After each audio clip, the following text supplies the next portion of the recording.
안녕하십니까. 생생매거진 오늘 박은정입니다. 윤석열 대통령이 어제 부산에서 열린 지방시대 선포식에 참석해 지방시대 전략과 정책을 발표했습니다. 핵심은 중앙정부가 아닌 지방의 주도로 균형발전 정책을 수립해 이행한다는 건데요. 특히 기회발전특구와 교육자유특구로 대표되는 4대 특구를 중심으로 지역 맞춤형 발전 전략을 추진하고 중앙정부의 권한을 지방으로 과감하게 이양해서 어디서나 살기 좋은 지방시대를 앞당긴다는 계획입니다. 이제 공은 지자체로 넘어왔습니다. 이 정부의 로드맵에 맞춰서 세부 계획을 마련해야 하는데요. 경상북도의 경우 다음 달 중으로 지방시대위원회를 출범시켜 지방시대 구현을 위한 각 분야의 정책을 수립한다는 계획입니다.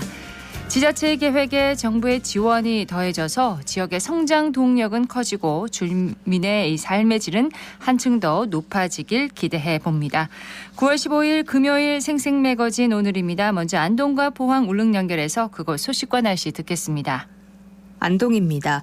며칠째 가을비가 꾸준히 이어지고 있습니다. 빗줄기는 일요일까지 굵어졌다 얇아지기를 반복하겠고요. 비가 내리는 지역에서는 돌풍과 함께 천둥과 번개를 동반한 시간당 10에서 30mm의 강한 비가 내리는 곳도 있어 유의하시길 바랍니다. 한편 오늘 낮 기온은 안동 25도, 의성은 27도 예상되는데 습도가 높아 조금은 후텁지근하게 느껴지겠습니다. 영주시가 최근 종합장사시설 부지를 2, 3면 운문 1, 2로 확정했습니다. 기존 고현동의 화장시설은 1970년대 건립돼 낡고 협소한 데다 장례 문화가 매장이 아닌 화장으로 바뀌면서 화장 수요를 감당하지 못한 지 오래됐기 때문인데요. 현재 고영동 화장장을 확장하려다 주민들의 반대에 부딪힌 영주시는 지난해 11월 종합추모시설 조성 후보지 공개 모집에 나섰고요. 단독 신청한 2, 3면 운문 1, 2를 사업지로 확정했지만 주민을 상대로 사업 설명을 했다는 영주시의 입장과 달리 주민들은 제대로 된 설명을 들은 적이 없다며 반발하고 있습니다. 마을 이장이 공모에 응할 당시 주민 동의서를 받아갔지만 당시 사업 부지에 대한 설명은 없었다는 겁니다. 주민들은 인근 지역 주민들까지 포함해 장사시설 건설에 대한 찬반을 전자투표로 다시 묻자는 입장이고요.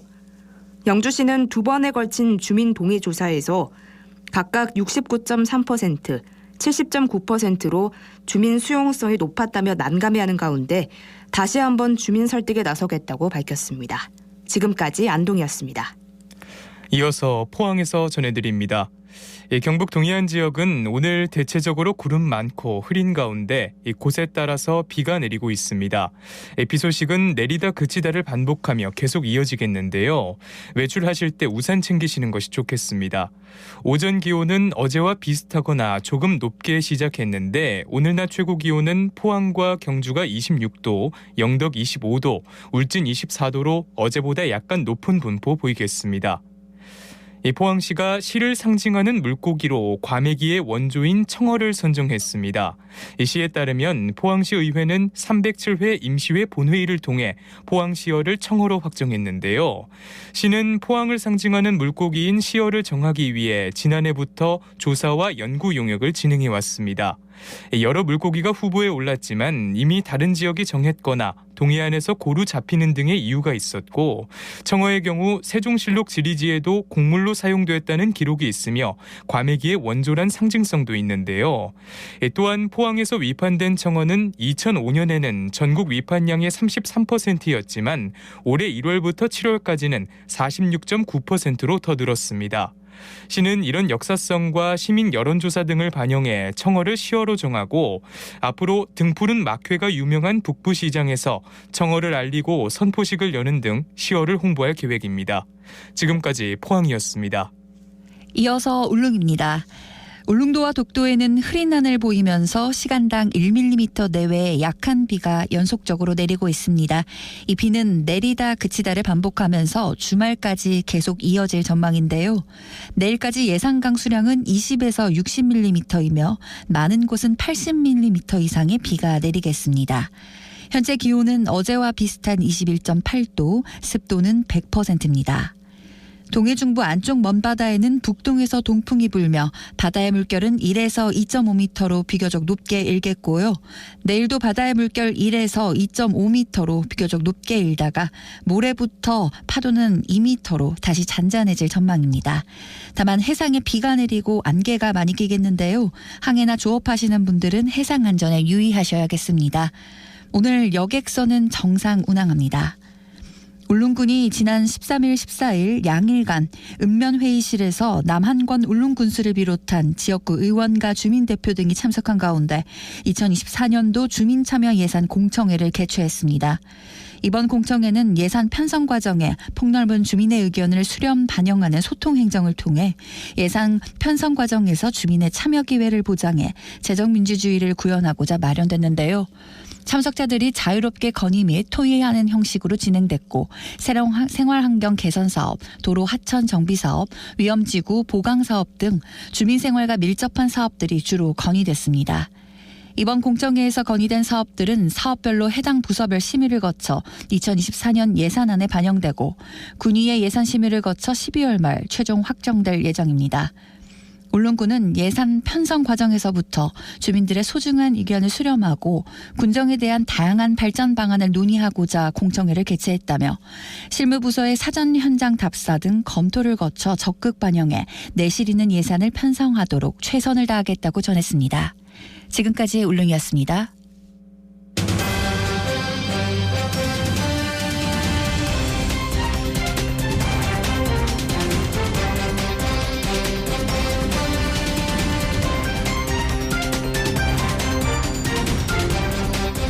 누군가가 자신을 공격할 때 어느 정도 방어를 해야 정당방위로 인정받을 수 있을까요? 요즘 논란이 일고 있는데요. 오늘 내로남불에서는 하성엽 변호사와 이 점에 관해서 이야기를 나눠보도록 하겠습니다. 어서 오십시오. 예, 안녕하세요. 안녕하세요. 최근에는 특별한 이유도 없고 대상도 가리지 않는 이른바 묻지마 범죄가 자주 발생하고 있습니다. 자, 이런 상황이 닥치면 방어 등 또 역공격이든 어떤 식으로든 적극적으로 대처를 할 수밖에 없을 것 같거든요. 예, 그렇습니다. 이유 없이 공격을 당하는 상황에서는 자신의 생명과 신체를 방어하기 위해서라도 공격하는 상대에게 어떤 식으로든 대응할 수밖에 없을 겁니다. 그렇죠. 예, 다만 이때 자신을 보호하기 위해 대응하더라도 한계가 있습니다. 자신을 보호하는데도 한계가 있어야 되나요? 그렇습니다. 예. 한계를 설명하기 전에 우선 우리가 사법제도를 만든 이유부터 간단히 짚고 넘어가야 할 것 같습니다. 예를 들어서 외딴 곳에서 혼자 살지 않는 한 사람들 사이에서는 형사적으로든 민사적으로든 분쟁이 생길 수밖에 없습니다. 그렇죠. 예, 사회 안에서 원만하게 살아가기 위해서는 사회적 합의를 통해 제도를 만들어야 하고 또 분쟁도 그 제도 안에서 해결해야 합니다. 물론 불완전하고 부족한 면이 있겠죠. 그렇더라도 국가가 마련한 사법 제도를 통해 분쟁을 해결해야 하고 또 사적으로 복수하거나 문제를 해결하도록 허용하는 범위는 최소한으로 줄여야 합니다. 네. 이러한 전제가 바탕이 되어야 사회를 건강하게 유지할 수 있는 해결책을 찾을 수 있습니다. 그러니까 이제 사법제도 내에서 자신을 보호하는데 이제 예. 대응하는데도 한계를 정해놨다는 이런 말씀이시네요. 예, 그렇습니다. 형법 제21조가 대표적인 예인데요. 제1항에서는 현재의 부당한 침해로부터 자기 또는 타인의 법익을 방위하기 위하여 한 행위는 상당한 이유가 있는 경우에는 벌하지 아니한다라고 정하고 있습니다. 이게 이제 우리가 흔히 알고 있는 정당방위입니다. 예. 정당방위 내용은 용어는 친숙한데 내용은 좀 간단하지 않습니다. 예, 맞습니다. 예. 법조항이 대체로 그렇듯이 정당방위 조항도 한 문장 안에 여러 요건이 들어 있습니다. 우선 침해 상태가 현재 계속되고 있거나 절박해 있어야 합니다. 따라서 침해가 장래에 발생할 거라 예상하거나 또 발생했더라도 이미 끝났다면 그 침해에 대해서는 사적으로 대응하면 안 됩니다. 또한 침해는 위법한 것이어야 합니다. 그리고 방위 행위가 자신 또는 타인의 법적인 이익을 지키기 위한 행위여야 하고 이때도 필요 이상으로 방어하거나 먼저 공격하면 안 됩니다. 예. 자, 이렇게 요건이 정해져 있습니다. 그러면 정당방위와 관련해서 실제 문제가 된 사건도 꽤 많겠네요. 예, 그렇습니다. 현실에서도 정당방위가 성립되는지로 다투는 사건이 자주 발생합니다. 한 예로 원주시에서 발생한 사건인데요. 네. 피고인은 술을 한 잔 마시고 2014년 3월 8일 새벽 3시 15분경에 자신의 집으로 돌아와 문을 열었습니다. 마침 그때 절도범인 A씨가 거실에서 서랍장을 뒤지면서 절취품을 찾고 있었습니다. 피고인은 그 모습을 보고 A씨에게 다가가서 주먹으로 A씨의 얼굴을 여러 번 때리고 또 넘어진 A씨를 발로 차서 상해를 입혔습니다. A씨가 절도범인 거잖아요. 그렇습니다. 이에 대해 검사는 피고인을 특수상해죄로 기소했고 피고인은 정당방위에 해당하거나 아니더라도 과잉방위에 해당한다라고 항변했습니다. 그러나 재판부는 피고인의 경우 정당방위나 과잉방위가 인정되지 않는다면서 피고인에게 징역 1년 6월 실형을 선고했습니다. 그러니까 정당방위도 아니라고요? 맞습니다. 그러면 정당방위가 인정되지 않았으니까 논란도 크게 일었겠습니다. 그렇습니다. 이 판결에 대해서 언론과 여론은 상당히 비판적인 입장을 표했는데요. 그 비판의 요지는 내 집에 도둑이 들어왔는데 가만히 보고만 있으라는 말이냐. 아니면 또 절도범이 나에게 어떤 해를 끼칠지 모르는 상태인데 이때는 범죄자를 폭행하더라도 정당방위에 해당한다라는 것이었죠. 그러나 이렇게 비판하기 전에 사실관계부터 정확히 알아야 하겠습니다. 당시 A씨는 불을 켠 상태에서 절취품을 물색하고 있었고 절도범이 말이죠. 그렇습니다. 예.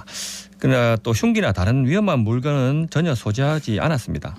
그리고 피고인을 맞닥뜨리자 바로 도망하려고만 했습니다.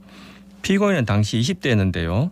그 A씨의 얼굴을 여러 차례 때리고 또 A씨가 넘어진 상태에서 팔로 뒤통수를 감싸자 뒤통수를 발로 여러 번 차고 예. 또 거실에 있던 위험한 물건인 빨래 건조대를 들어서 A씨의 등을 여러 번 때리고 또 허리띠를 풀어서 A씨를 때렸습니다.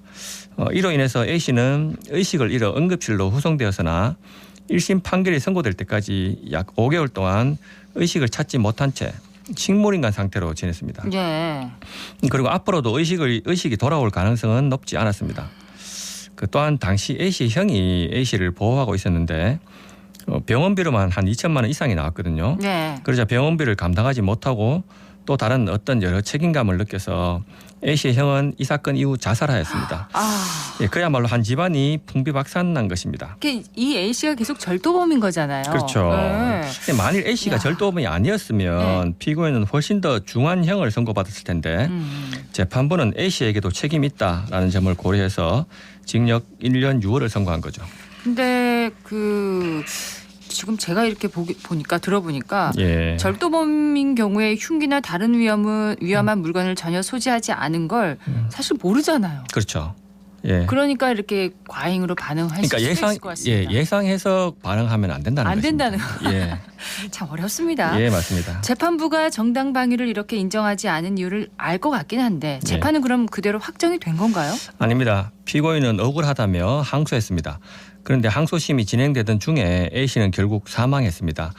예, 그래서 검사는 죄명을 특수상해에서 상해치사죄로 변경하였습니다. 피해자가 사망했고 공소장도 이제 상해치사죄로 변경이 됐으면 피고인의 형이 그럼 가중됐나요?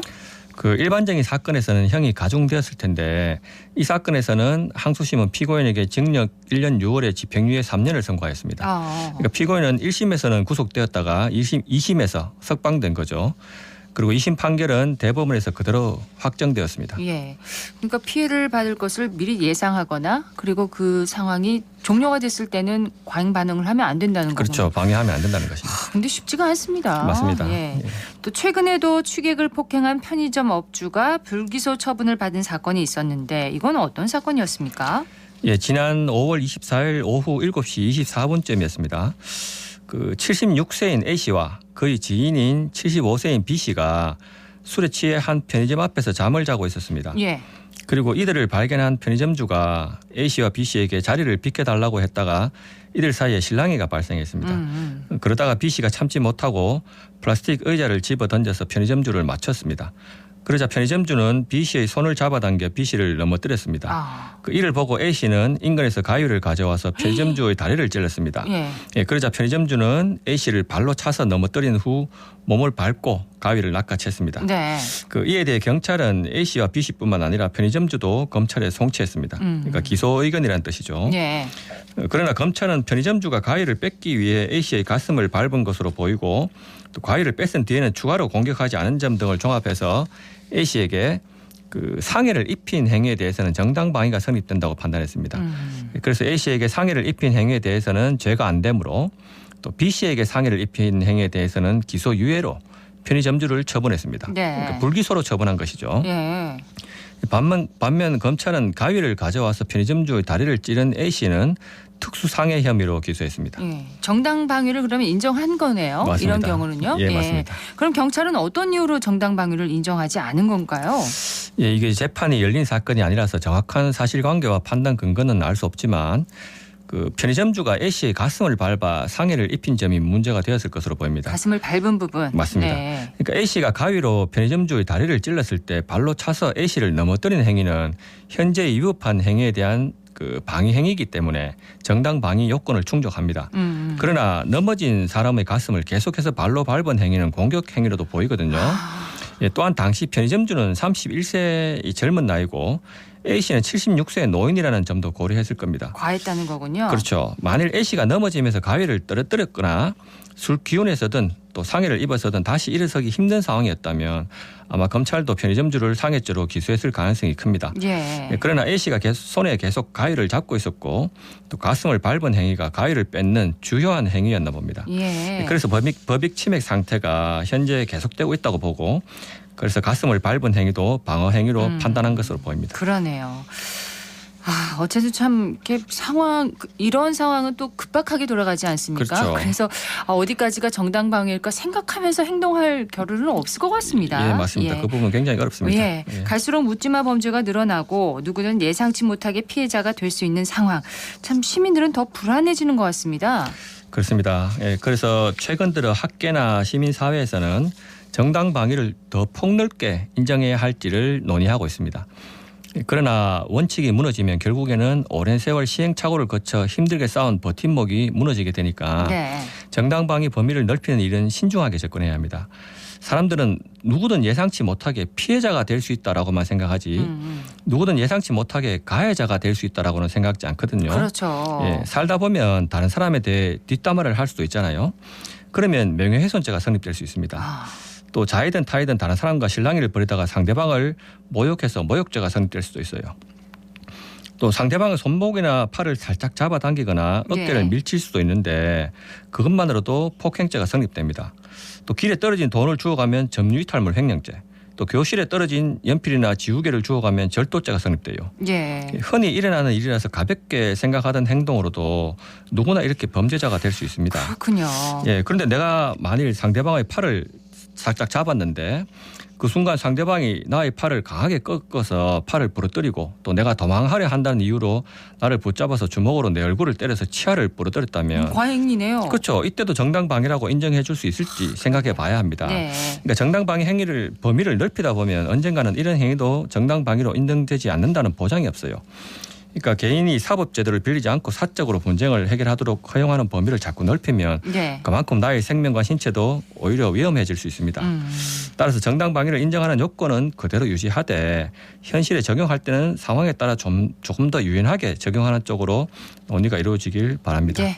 오늘 내로남불에서는 정당방위의 요건에 대해서 하성엽 변호사와 이야기를 나눠봤습니다. 고맙습니다.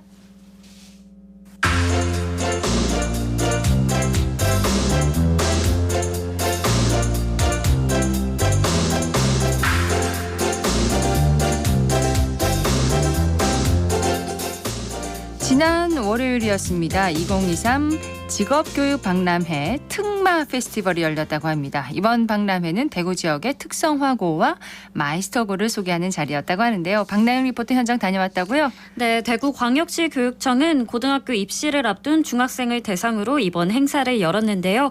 직업계고 관련 다양한 체험을 통해 흥미와 적성을 탐색하고 상담을 통해 진로 직업교육에 대한 이해도를 높일 수 있었습니다. 상담이 진행된 현장과 학생들의 이야기 전해드립니다.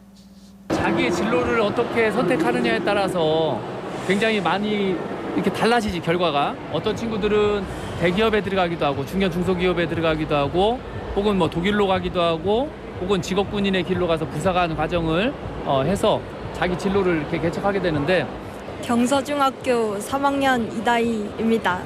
입학 설명을 좀 듣고 싶어가지고 참여하게 됐습니다. 일단 성적에 좀 자신이 없어가지고 뭘 공부해야 되는지 잘 몰랐었는데 그걸 좀 친절하게 잘 설명해 주셔서 이번에 설명을 들어서 많은 도움이 됐던 것 같습니다. 일단 설명 들은 게 있으니까 그거를 위주로 공부를 해서 꼭 가고 싶은 고등학교에 갔으면 좋겠습니다.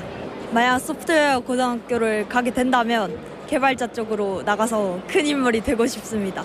네, 안녕하세요. 가창중학교에서 온 3학년 유승현입니다. 쿠키 만드는 체험을 했고요. 저기 군인분들 계신데 상담도 해봤습니다. 여기 와서 정말 다양한 고등학교도 보고 이 고등학교를 가면 이런 혜택이 있구나라고 알게 됐습니다. 전 이런 체험이 정말 좋다고 생각해요. 왜냐하면 이런 고등학교를 모르는 사람들도 있는데 체험함으로써 이런 고등학교가 있다라는 걸 알게 되니까 앞으로도 이런 행사 많이 했으면 좋겠습니다. 직업계고등학교 전반에 대해서 다양한 정보를 알아볼 수 있는 자리였네요. 프로그램들이 다양했나 봐요. 네, 학교와 홍보와 상담이 진행된 학교관, 그리고 관련 정책을 소개하는 정책관, 흥미와 적성 검사와 4차 산업 기술 체험이 진행되는 체험관이 운영됐습니다. 자세한 이야기 제1여상 박혜란 부장과 한국산업인력공단 한강희 대리에게 들어봤습니다. 중학생들이 학교에 입학한 후에 어떤 내용을 배우는지 잘 모르거든요. 그래서 그 전공이 어떤 내용인지 주로 이제 저희가 삶과 삶을 연결하는 프로젝트 중심의 수업들을 하고 있는데요. 그런 결과물들 전시하고 있고요. 동아리 활동하면서 결과물들 전시하고 있습니다. 그리고 전문 상담 교사 선생님들이 나오셔가지고 1대1로 입학 상담도 진행하고 있습니다. 직업계고등학교는 자신의 소질과 적성에 따라 전공을 일찍 선택해서 특별한 길을 걸어가고 있는 꿈과 소질이 많은 아이들이 만들어가는 학교입니다. 본인의 성적에 따라서 학교를 선택하는 게 아니라 이런 기회에 진로 탐색을 다양하게 해보고 자신에게 맞는 학과를 선택을 해서 좋은 진로 선택을 했으면 좋겠습니다. 앞으로 저희 학교도 신산업 분야와 연계된 학과 재구조화를 통해서 계속 발전하는 모습 보여드릴 테니 앞으로도 많이 관심 갖고 지켜봐 주세요. 저희 한국산업인력공단 부스에서는 공단에서 운영 중인 다양한 사업들을 안내 및 홍보하고 있습니다. 그 중에서도 직업계고 진학 시 참여 가능한 산학일체형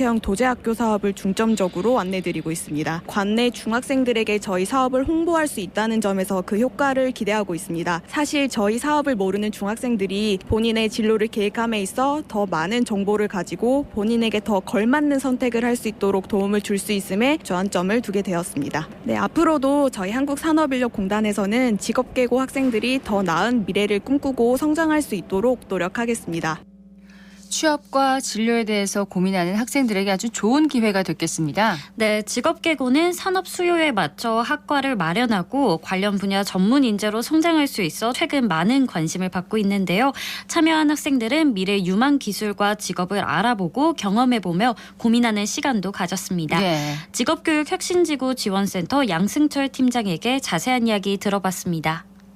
저희 박람회는 중학생들에게 특성화고 마이스터고의 다양한 전공 체험을 제공하여 자기의 직업 흥미와 적성을 탐색하고 본인에게 맞는 진로 방향을 설정할 수 있도록 지원하기 위해 기획된 박람회입니다. 대구 특성화고 마이스터고 직업교육의 우수성과 재학생들의 꿈과 끼를 보여줄 수 있는 축제의 장이라고 볼 수 있습니다. 직업교육 정책관을 통해서는 직업교육과 관련된 다양한 사업을 소개하고 있고 관련된 제도와 혜택을 안내합니다. 체험관을 통해서는 4차 산업 관련 기술을 체험할 수 있는 기회를 제공하고 자신의 직업 적성을 파악할 수 있는 직업 적성 검사도 진행하고 있습니다. 그리고 학교관에서는 대구 지역 20개 특성화고 마이스터고 공업, 상업, 농업, 가사, 실업 계열의 학과 체험과 학교별 특색 및 진로 정보를 한자리에서 파악할 수 있도록 체험과 진로 상담을 제공하고 있습니다. 대구 지역에는 20개 특성화고 마이스터고가 있는데 매년 전국 광역단위 교육청 가운데 최고의 신입생 충원율을 나타내 보이고 있고 취업률 같은 경우도 69%로 전국 17개 시도교육청 가운데 2위에 해당하는 것으로 매년 우수한 성과를 나타내 보이고 있습니다. 뿐만 아니라 매년 학과 개편을 통해 변화하는 산업 수요에 발빠르게 대응하며 진화하고 있습니다. 특마 페스티벌을 통해서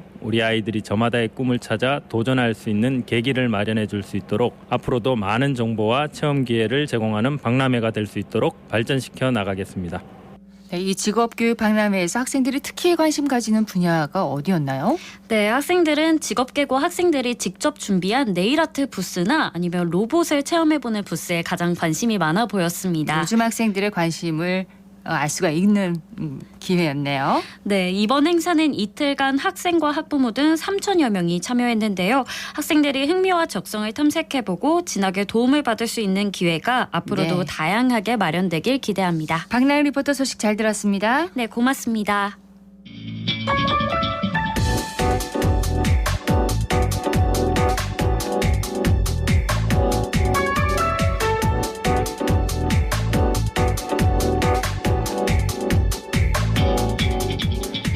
묻고 듣고 생각과 마음을 나누는 방송. 지금 여러분께서는 대구 경북을 보고 듣는 생생 매거진 오늘을 함께하고 계십니다.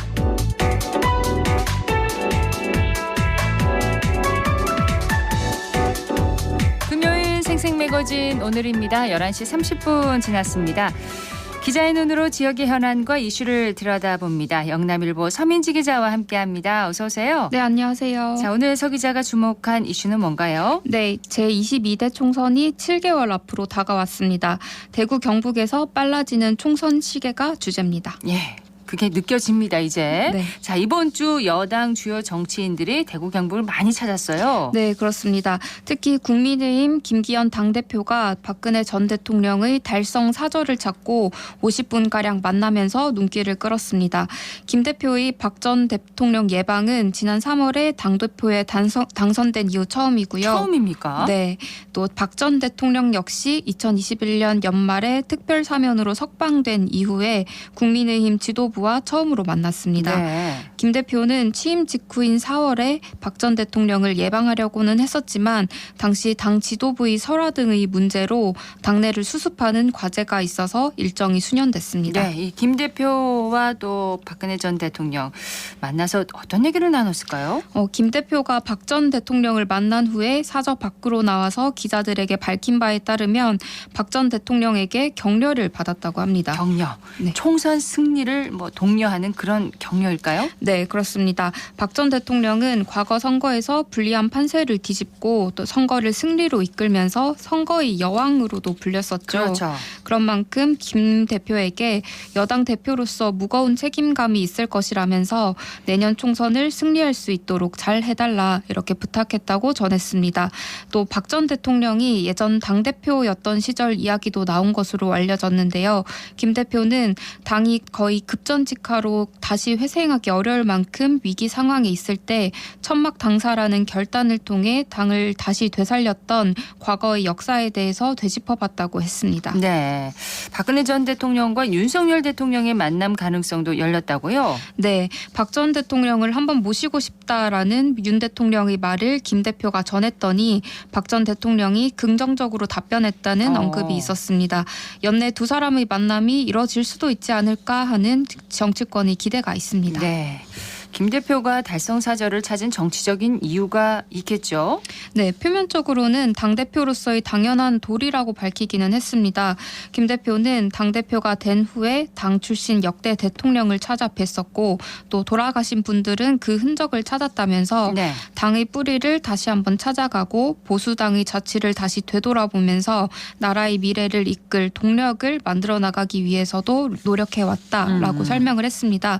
하지만 김 대표 이번 행보는 이번 총선을 앞두고 보수 통합과 또 당내 단결을 위한 목적이라는 해석이 지배적입니다. 예. 보수 지지층을 굳히면서도 외연을 넓히려는 시도라는 것이죠. 김 대표 입장에서 내년 총선에서 한석이 아쉬운 마당에 당내 단결은 필수인 상황입니다. 네. TK 지역은 국민의힘 지지세가 아주 견고한 그런 지역이잖아요. 네, 보수의 텃밭이죠. 그렇지만 최근 여권 지지세가 이전만큼 강하지는 않다는 위험 신호도 동시에 나오고 있습니다. 네. 한국갤럽이 지난 8일에 발표한 여론조사에 따르면 최근 6개월 동안 국민의힘의 TK 지지율은 62%에서 54%로 8%포인트 하락했습니다. 또 같은 기간에 더불어민주당 지지율은 13%에서 23%로 10%포인트가량 올렸습니다. 당에서는 그 이후로 윤 대통령이 검사 시절에 박 전 대통령을 탄핵시킨 영향도 있는 것으로 분석합니다. 네. 그래서 당대표가 박 전 대통령을 만나고 또 대통령과의 만남 기회도 열면서 당 통합을 시도하겠다는 거죠. 자, 이에 대해서 김기현 대표의 반응은 어떻습니까? 김 대표는 박 전 대통령에게 총선 승리 등과 관련한 자문을 받는 자리는 아니었다고 밝히면서도 내년 총선에서 이기기 위해서 보수가 대단합해야 한다는 차원에서 박 전 대통령이 가지고 있는 많은 과거 경험이나 또 영향력 등을 함께 대동단결할 수 있도록 모아야 되지 않겠냐는 게 저희의 생각이라고 말했습니다. 자, 일각에서는 전직 대통령들이 이제 그 총선을 앞두고 존재감을 드러내기 시작했다. 이런 분석도 나오고 있어요. 네, 사실 이명박 전 대통령도 최근 경제단체가 주관한 공식 행사에서 기조연설자로 나섰습니다. 예. 이런 전직 대통령들이 공개 행보가 내년 총선에 나설 친박계 또 친이계 출신 인사들에게 힘을 실어주기 위한 것이 아니냐는 분석이 나옵니다. 실제로 이번 총선에서는 최경환 전 경제부총리나 우병우 전 청와대 민정수석 또 유영하 변호사 등 친박계 인사들이 출마를 좀 저울질하고 있는 상황입니다. 그렇죠. 자, 정치권에서는 이 전직 대통령들이 이 측근의 그 총선에 미칠 영향에 대해서 어떻게들 보고 있나요? 네, 알 수는 없지만요. 다만 유영하 변호사는 박 전 대통령이 직접 정치 일선에는 나서는 그 정치적인 활동을 하지 않을 것이라고 한 방송을 통해서 지난 3일에 밝힌 바 있습니다. 또 박 전 대통령이 내년 총선을 앞두고 친박계 인사를 지원할 가능성에 대해서도 없다고 본다고 일축했습니다. 그 친박계로 분류되는 인사들을 박 전 대통령이 지원할 것이라는 소문을 원천 차단하기 위한 목적으로 분석되는데요. 또 국민의힘 역시나 당내 친이계와 친박계 등 그런 계파가 없는데 계파 통합이라는 말도 맞지 않다면서 확대 해석을 경계하고 있습니다. 네. 자, 이번 주에 김기현 당대표 이외에 다른 정치인들도 TK를 찾았는데 전직 대표인 이준석 대표가 전 대표가 찾았습니다. 네. 최근에 대구를 자주 찾아와요. 네, 최근 부쩍 지역 방문 빈도를 늘려나가고 있는데요. 지난달 30일에는 대구 치맥 페스티벌 개막식에 참석해서 홍준표 대구시장과 만나고 주목을 받았습니다. 그렇습니다. 또 2일에는 치맥 축제장을 다시 한번 찾고 100여 명의 지지자를 만났었고요. 또 이번 주에는 경북 경산의 대구대와 또 경일대를 찾고 강연을 통해서 대학생들과 만났습니다. 예, 이준석 전 대표가 이렇게 대구를 자주 찾는 이유, 배경은 뭘까요? 지역 정치권에서는 이 전 대표가 내년 총선 대구 지역 출마를 염두에 두고 자신의 주요 지지층인 젊은 세대의 표심에 호소하는 시도를 하고 있다고 분석하고 있습니다. 네. 치맥 축제든 또 대학 강연이든 공통점이 있다면 2030 젊은 세대를 만난다는 것이거든요. 그렇죠. 물론 본인은 대학들에서 요청이 많아서 자주 오게 된 것이지 별다른 의미는 없다고 확대 해석을 경계했습니다. 본인은 원지역구인 서울 노원구 병에 출마하겠다 이렇게 공언한 상황 아닌가요? 네, 그렇습니다. 지난 12일에 대구대 강연에 앞서서 그 기자들을 만난 자리에서도 서울 노원구 병 출마 의지를 명확하게 밝혔습니다. 예. 다만 대구 출마 가능성도 완전히 닿지는 않은 상태입니다. 이 전 대표는 노원구에서 계속 정치해 나가겠다는 생각으로 이야기를 드리고 있지만 이런 의도 자체를 방해하거나 의도를 폄훼하려는 시도가 있을 경우에는 그들의 나쁜 의도에 따라서 움직여줄 생각은 없다. 그렇기 때문에 여러 가지 다른 방법을 고민할 것이라고 말했습니다. 여러 가지 다른 방법. 네. 예. 또 나중 상황이 어떻게 될지 속단할 수 없다. 또 어떤 가능성도 닫아놓지 않고 있다면서 대구뿐만 아니라 제주도까지 나갈 수 있다라고 했습니다. 가능성을 열어두고 있는 거네요. 네. 예.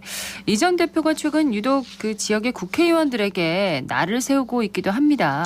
네, 그 점도 여러 해석을 낳는 지점입니다. 현직 국회의원들을 강하게 비판하면서 지역에서 정치적인 존재감을 좀 키우고 있다는 것이죠. 지난 2일에는 대구에서 만약 그 보수 내부 정리를 위해 대구에서 출마를 한다면 가장 나쁜 분과 붙을 것이라고 말하기도 했습니다. 네, 가장 나쁜 분이 누굴까 이렇게 다들 궁금해하기도 했습니다만 이번 주 강연에서는 어떤 언급이 있었나요? 강연에서도 대구 정치 현실에 대해서 강하게 비판했습니다. 특히 동네 반장 선거 같다고까지 표현을 했는데요. 이 전 대표는 전국 모든 당원의 지지를 받지 않아도 TK 국회의원 27명 정도만 단단하게 선후배 관계로 뭉쳐 있으면 당 대표도 또 대통령도 되지는 못하지만 원내대표는 될 수 있다는 정도의 상황으로 흘러가고 있다고 비판했습니다. 실제 국민의힘의 최근 원내대표군을 살펴보면 현직 수성구갑 주호영 의원과 또 달서구 을의 윤재욱 의원이 있습니다. 네, 대구에 파급력이 있는 정치인이 없다는 그런 지적이네요. 네, 이 전 대표는 대구는 5명의 대통령을 만들어냈기 때문에 대통령 후보가 없으면 불안해하는 도시인데 저런 정치가 이어지다 이러다 보니까 더는 대선 주자나 파급력 있는 정치인을 만들어내기 어려운 상황으로 간 것이라면서 대구 국회의원으로 그 공무원 출신을 뽑으니까 12명이 상명하복의 형태로 똑같이 움직이는 도시에서는 정치적인 다양성이 형성되기도 어렵고 또 새로운 게 나오기도 어렵다고 지적했습니다. 네, 야당에서는 총선을 앞둔 움직임이 없나요? 최근 더불어민주당 대구시당은 대구시 9개 구군을 돌면서 그 예산 정책 협의회를 개최하고 있는데요. 예. 이 자리에서는 각 지역들의 주요 사업들도 살피고 또 국비 등의 예산 확보 방안에 대해서도 논의를 하고 있습니다. 이게 총선을 앞둔 행보라고만 해석할 수는 없겠지만 최소한 총선 준비 체제로 본격 돌입했다고는 볼 수 있겠습니다. 네. 또 지난달에는 비어있던 대구 지역 3곳의 지역위원장을 새롭게 인준하면서 내년 총선 준비를 본격적으로 조직력 있게 시작했다고 밝히기도 했습니다. 이제 정말 선거가 7개월 남았습니다. 선거 분위기가 점점 가열되겠죠? 네, 정치권뿐만 아니라 선관위에서도 슬슬 선거 준비에 시동을 거는데요. 대구 선관위는 오는 20일과 21일 양일간 소속 직원 80여 명을 대상으로 개표 실습을 실시한다고 밝혔습니다. 네. 또 게다가 이달 말이면 추석이라서 추석 밥상 민심 선점을 위한 각 당 총선 예비 주자들의 행보도 분주합니다. 아무쪼록 다가오는 총선이 과정도 또 결과도 공정하고 원칙적으로 이뤄질 수 있기를 기대합니다. 네, 총선 시계가 빨라지고 있는 대구 경북의 상황을 정리해봤습니다. 영남일보 서민지 기자였습니다. 고맙습니다. 네, 감사합니다.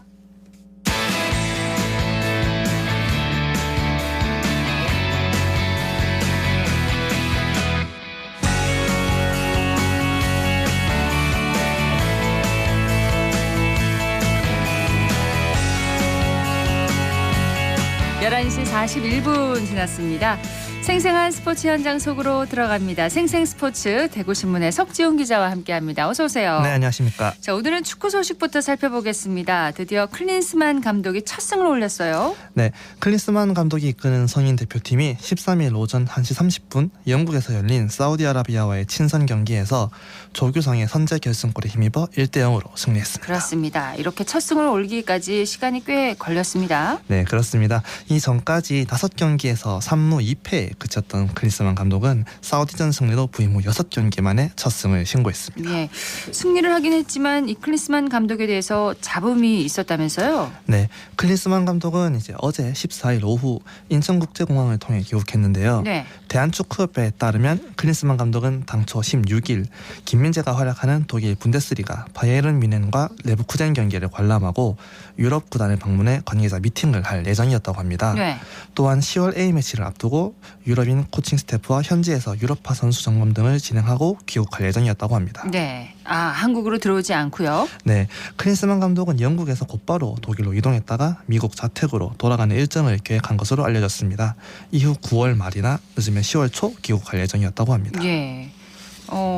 클린스만 감독이 부임 후에도 국내에 잘 머무르지 않는 그런 느낌이 듭니다. 네, 지난 2월 한국 축구대표팀 지휘봉을 잡은 클린스만 감독은 부임 당시 국내 상주라는 조건이 계약에 포함된 것으로 알려졌는데요.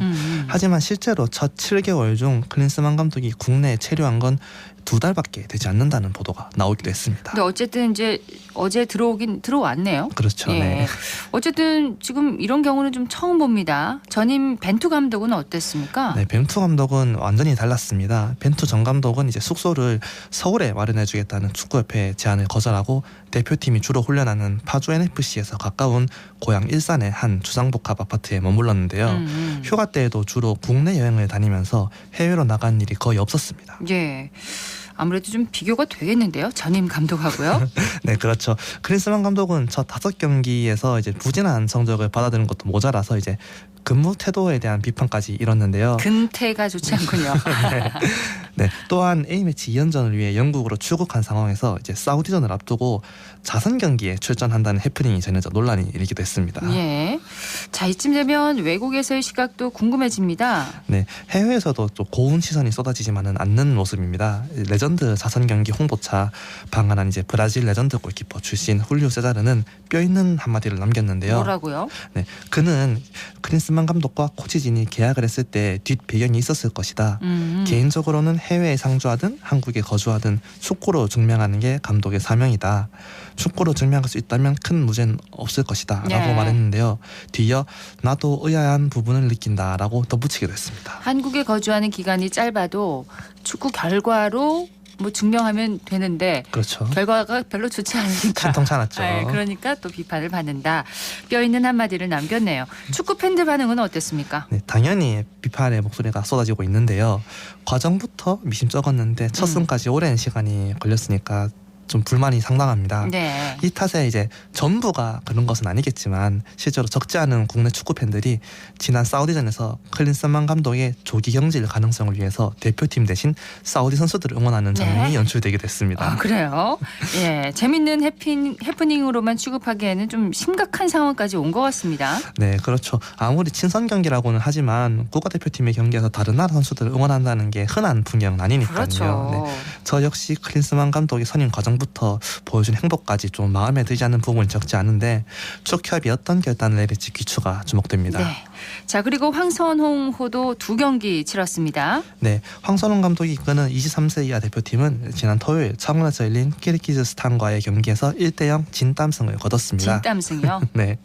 이어 화요일 열린 미얀마와의 경기에선 3대0 승리를 거두면서 내년 열리는 23세 이하 아시안컵 본선 진출을 확정지었습니다. 그렇습니다. 이번 대표팀에 소집된 선수들 내년 파리 올림픽을 대비한 팀이죠? 네, 그렇습니다. 10회 연속 올림픽 본선행을 노리는 대표팀은 내년 파리올림픽의 아시아 지역 최종 예선으로 치러지는 23세 이하 아시안컵 본선 무대에서 최종 3위 안에 들어야 하는데요. 그래야지만 이제 파리행 직행 티켓을 거머쥐게 됩니다. 4위를 하게 된다면 이제 아프리카 최종 예선 4위 팀과 플레이오프를 치를 예정입니다. 그렇군요. 자, 10회 연속 진출 기록을 이어갈 수 있기를 바랍니다. 자, 프로야구 삼성 소식 살펴보겠습니다. 어제 신인 드래프트가 있었어요. 네, 어제 오후 2시 서울 중구 웨스틴 조선 호텔에서 2024 KBO 신인 드래프트가 열렸습니다. 삼성은 이제 미래의 구단이 이끌어갈 10명의 선수를 지명했습니다. 네. 10명의 선수들. 신인 드래프트는 11라운드까지 진행되는 걸로 알고 있는데 그럼 11명이 아닌가요? 네, 그렇습니다. 하지만 지난 김태훈 트레이드에서 이제 키움에 3라운드 지명권을 내준 바람에 삼성은 3라운드에서 지명을 행사하지 못해 총 10명만 뽑게 됐습니다. 그렇군요. 이번에 삼성의 지명 순번은 앞쪽이었나요? 네, KBO 신인 드래프트는 이제 지난 시즌 구단 순위 역순으로 진행되는데요. 이번 2024 신인 드래프트에서 지난 시즌 7위를 기록한 삼성은 이제 한화, 두산, 롯데에 이어 4번째로 지명권을 행사했습니다. 이후 NC, 기아, KT, LG, 키움, SSG 순서로 지명했습니다. 네 번째 순서면 상위권 선수 지명이 아무래도 좀 유리하죠? 네, 그렇습니다. 삼성은 가장 먼저 1라운드 전체 4번으로 장충고의 우완 투수 육선엽을 지명했는데요. 이어서 이제 2라운드에는 이제 수성대 투수 박준용에게 이제 전체 14번 지명권을 행사했습니다. 네. 네. 이어서 이제 3라운드를 건너뛰고 4라운드에서 이제 군산 상일고의 투수 정민성을 지명한 삼성은 이제 이 외에도 5라운드부터 이제 송원대 투수 김성경, 이제 광주 진흥고 내야수 김호진, 대구고 투수 신경민, 한양대 내야수 이현준, 동국대 내야수 이재호, 독수고 포수 김재형, 경동고 투수 유병선 등을 차례로 지명하면서 이번 드래프트를 마감했습니다. 대학 선수를 4명이나 지명한 것이 좀 눈에 띄는 그러네요. 편입니다. 들어본 이름도 있고 생소한 이름도 있는데요. 네, 가장 먼저 이제 삼성의 선택을 받은 육선엽 선수만 소개하자면 그는 이제 신장 190cm, 몸무게 90kg의 훌륭한 체격을 갖춘 우완 투수입니다. 네. 시속 150km를 넘나드는 강속구와 이제 우수한 제구력을 갖춰 이제 즉시 정력감으로 평가를 받는데요. 이제 육선엽은 올해 12경기에 출전해 2승과 함께 평균 자책점 0.41 그리고 WHIP 1.05의 뛰어난 성적을 기록했습니다. 네. 그리고 또 지난 11일 대만에서 끝난 세계야구 소프트볼 연맹 18세 이하 세계 청소년 야구 선수권 대회에서는 10이닝 동안 13개의 탈삼진을 기록하기도 했습니다. 네. 삼성에서 이 육선엽 선수 투수입니다. 그죠? 네. 예, 자리를 잘 잡기를 응원하겠습니다. 다른 선수들도요. 지역 고교 선수들 중에서는 몇 명이나 이 프로 무대에 직행했나요? 네, 경북고에서 5명, 상원고에서 3명, 대구고에서 2명이 지명됐습니다. 예. 그리고 이제 삼성이 지명한 이제 수성대 박준용 선수까지 지역 대학에서도 1명이 지명되면서 총 11명이 푸른 무대에 발을 내딛게 됐습니다. 네, 뭐 예상은 했습니다만 전미르 선수 석지훈 기자가 뭐 입이 마르게 칭찬했던 전미르 선수가 보이지 않습니다. 네, 아쉽게도 이제 전미르 선수는 이제 세 번째로 지명권을 행사했던 롯데가 가장 먼저 호명하면서 삼성에게 지명할 기회가 돌아오지 예상했잖아요. 않았습니다. 그렇죠. 네. 네, 개인적으로는 지역 출신 선수가 이제 팀의 프랜차이즈 스타로 커가는 좀 로망을 보고 싶긴 했는데 아쉽게도 실현이 되지 않았습니다. 그러네요. 1라운드부터 11라운드까지 이제 순서대로 지명되긴 했지만 지명 순서대로 성공하는 건 아니죠? 네, 물론이죠. 이제 드래프트 순서는 이제 아마추어 시절의 평가대로 이루어지지만 프로에서도 동일하게 기량이 발휘된다는 보장은 없습니다. 예. 예를 들면 이제 3년 전 진행됐던 2021 신인 드래프트에서 삼성은 이제 지금은 폐지된 1차 지명으로 이제 좌완 투수 이승현부터 해서 2차 10라운드까지 11명을 지명했습니다. 이 중 이제 현재 삼성에서 가장 활약 중인 선수는 이제 9라운드에 지명됐던 외야수 김현준인데요. 낮은 순번이지만 당당하게 이제 삼성의 중견수 자리를 꿰차고 있고 아시안 게임 승선 가능성도 나오고 있습니다. 예, 지명 순서가 중요한 건 절대 아니라는 거. 네. 예, 9라운드면 지금 보여주고 있는 기량에 비해서 정말 낮은 순위긴 하네요. 네, 그렇습니다. 드래프트 입단 순서도 물론 중요하지 않다고 할 수는 없겠지만 그보다 더 중요한 것은 이제 프로 무대에서 얼마나 노력하고 정진하는가가 아닐까 싶습니다. 그럼요. 프로에서 노력을 게을리해서 이제 가진 재능에 비해서 아쉬운 모습으로 자취를 감춘 선수들이 적지 않거든요. 그렇습니다. 자, 이 선수들 중에서 석 기자가 좀 눈여겨본 선수는 누군가요? 네, 뭐 모든 선수들이 다 잘 되면 좋겠지만 개인적으로는 이제 NC에 지명된 이제 상원고 출신 이제 임상현 투수와 삼성이 지명한 대구고의 신경민 투수를 좀 기대하고 있습니다. 두 선수 모두 제가 경기를 직접 본 적이 있는데요, 취재차. 네네.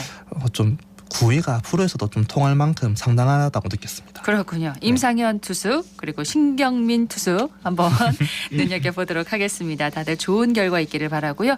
자, 프로축구 소식도 간단히 살펴보죠. 대구가 오랜만에 경기를 치르죠. 네, 대구는 일요일 오후 4시 30분 이제 수원 월드컵 경기장에서 수원 삼성 블루잉즈와 K리그1 30라운드 원정 경기를 치를 예정입니다. 네, 어떻게 예상하세요? 원정이라 쉽지만 않겠지만 반드시 잡아야 하는 경기인 만큼 대구의 승리를 기대하고 있습니다. 네, 비교적 약팀인 수원을 상대로 대구가 승리를 따내야 또 파이널 A 진출을 낙관할 수 있기도 한데 네. 결정하는 선수들이 또 적지가 않습니다. 네, 그렇습니다. 우선 좀 갈비뼈 골절된 세징야 말고도 아시안 게임 대표팀에 선발된 황재원과 이제 경고 누적으로 수비수 조진우 선수가 결정하게 됐습니다. 네, 자 대구가 어떻게 대처해야 할까요? 네, 사실 세징야의 자리는 누가 와도 대체가 안 된다고 봐야 하고요. 수비 쪽은 이제 뭐 황재원 선수의 경우에는 장성원 선수가 있고. 조진우 선수 자리에는 김강산 선수가 있는 만큼 공백이 최소화될 것으로 보입니다. 네, 선전하길 바라면서 오늘 소식 여기까지 듣겠습니다. 고맙습니다. 네, 감사합니다. 생생스포츠 대구신문의 석지훈 기자였습니다.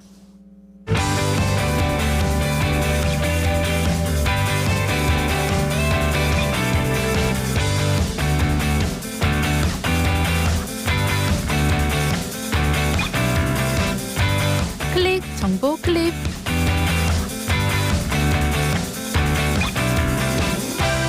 오늘부터 10월 15일까지 대구를 방문하는 귀성객과 관광객을 대상으로 대구 여행 모바일 챌린지 스탬프 투어 폴인 대구 여행하고 선물 받고가 진행됩니다.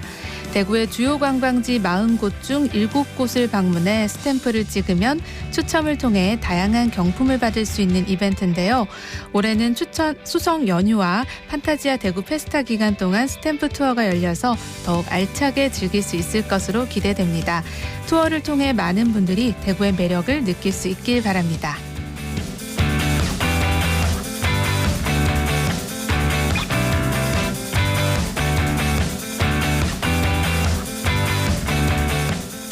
다음 주 월요일 대구 용산 근린공원에서 취업을 희망하는 모든 여성을 위한 찾아가는 취업상담 종합서비스 굿잡버스가 운영됩니다.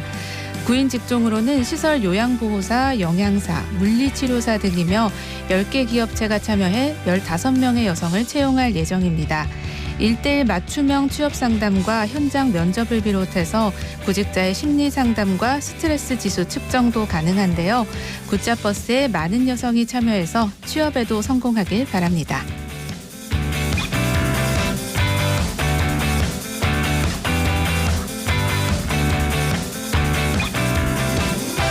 오늘부터 10월 15일까지 대구 강정보 디아크 광장과 내부 전시장에서 2023 달성 대구 현대미술제가 열립니다. 이 전시는 2012년에 시작돼 올해 12회째를 맞았는데요. 전시 주제는 다양성과 공존으로 올해는 그동안 보였던 야외 설치 작품 중심의 전시 구성에서 벗어나서 디아크 1층에 실내 전시장을 조성해 실내와 야외가 어우러지는 행사로 준비했습니다. 한 달 동안 국내외 40여 명의 작가들의 작품을 감상하실 수 있는데요. 우리 시대의 예술에 대해 생각해보는 시간 가지시면 어떨까요?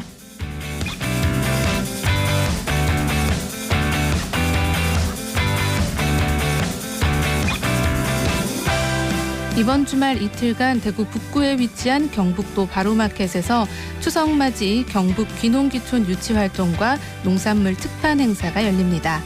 생산 농가가 직접 참여하는 이번 행사에는 귀농인들이 재배한 농산물을 직거래로 판매해 시중가보다 30% 정도 저렴한 가격에 구입할 수 있고요. 귀농에 관심 있는 도시민들은 귀농귀촌 상담도 받을 수 있습니다. 농산물을 구입하거나 귀농 상담을 받는 도시민들에게는 소정의 상품도 지급한다고 하니까요. 관심 있는 분들은 방문해 보시면 좋겠네요.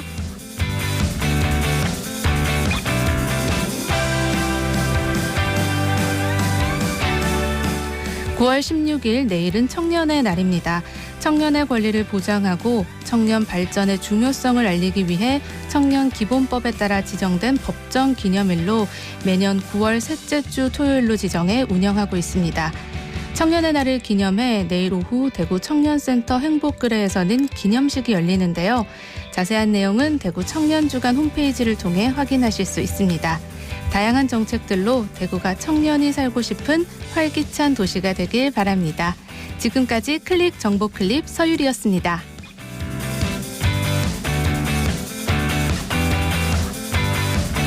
독감이 이례적으로 장기 유행하면서 질병관리청이 오늘 영시를 기해 전국에 독감 유행주의보를 새로 발령했습니다. 기존에 발령된 유행주의보가 해제되지 않은 상태에서 또다시 주의보가 발령된 건 국가 인플루엔자 표본 감시 체계가 구축된 2000년 이후에 처음이라고 하는데요.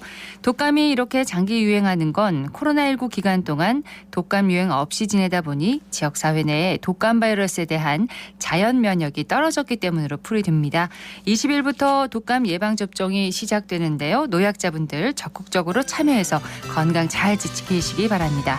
생생매거진 오늘 여기까지입니다. 박은정이었습니다. 고맙습니다.